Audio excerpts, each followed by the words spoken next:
important event in history. President Richard Nixon ended the gold standard and ushered in the fiat money era on August 15th, 1971. So it's the 50th anniversary that we have officially been off the gold standard. I want to talk about where we are at today. Were we better off before? Well, we were much better off. Actually, we were better off before the Fed. The United States, people hate central banks. We had two that we got rid of before the Federal Reserve was created in 1913. But the first bank in the United States we got rid of in 1812.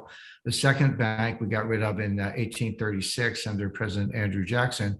From 1836 to 1913, there was no Fed, and it was the greatest period of prosperity, low inflation, invention, efficiency, almost in recorded history. So we get along fine without the Fed, and we're much better off with the gold standard, no doubt about it. When you said economists criticize gold, I would just remind the audience of two things. Number one, economists are wrong about almost everything. So if you actually look at their track record in that sense, they seldom get things right. Certainly the Fed never gets the forecast right. And I wrote a book which I know you're familiar with, The New Case for Gold. But that book is not just another book on gold. I specifically refute, there's 7 or 8 persistent criticisms of gold that you hear over and over again. They're all wrong. And I just took them one by one and said, here's why it's wrong, here's why it's wrong. And so that's kind of the baseline in terms of understanding why we're better off with the gold standard. So the economy thrived better under a gold standard than the fiat monetary system. And now, would you argue that the greatest point in favor of the gold standard is that the Fed wouldn't be able to expand or retract the monetary supply as much or as little as they want? Well, not as much as they want. That's a very good point. People say, well, the standard criticism is wrong, but the standard criticism is, the great thing about the Fed is they can do that. They can expand the money supply and contract the money supply as needed to keep inflation under control or to grow with the economy. Well, you can have that with a gold standard. In fact, we did from 1913 to 1971 in various ways. We had a gold standard, but we also had discretionary monetary policy. The Fed was expanding and contracting the money supply from 1913 to 1971, and we had a gold standard. So they're not incompatible at all. But it does mean that you can't go too far.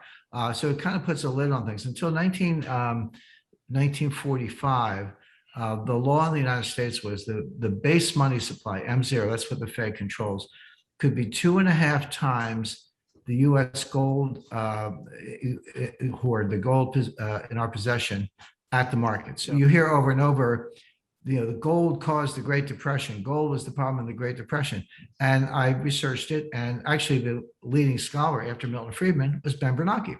And he showed with very precise detail that the money supply during the Great Depression never exceeded 100% of the gold. So gold was never a constraint. The Fed screwed it up. The Fed messed it up badly, but it had nothing to do with gold. Because when I talked to Bernanke, I said, Mr. Chairman, I said, this is my understanding of your research. Do I have it right? Do I have a correct understanding? He said, yes, you do. So gold was never a problem in the Great Depression. So you can have both. You can have a gold standard and discretionary monetary policy. You just can't get crazy. I guess a major lesson we should learn from this, or from being on the gold standard, that we could perhaps apply to today's economy. Well, everyone remembers August 15, 1971. Richard Nixon ended the gold standard, kind of, but not exactly. What he did, he said, foreign trading partners can no longer redeem dollars for gold. He said, but they were the only people who could. Gold was contraband since 1933. American citizens couldn't own it. And so he said he can no longer, and he said it was temporary. If you go back and watch that Sunday night speech, August 15th, 1971 was a Sunday. They interrupted Bonanza, which is the most popular TV show in America at the time.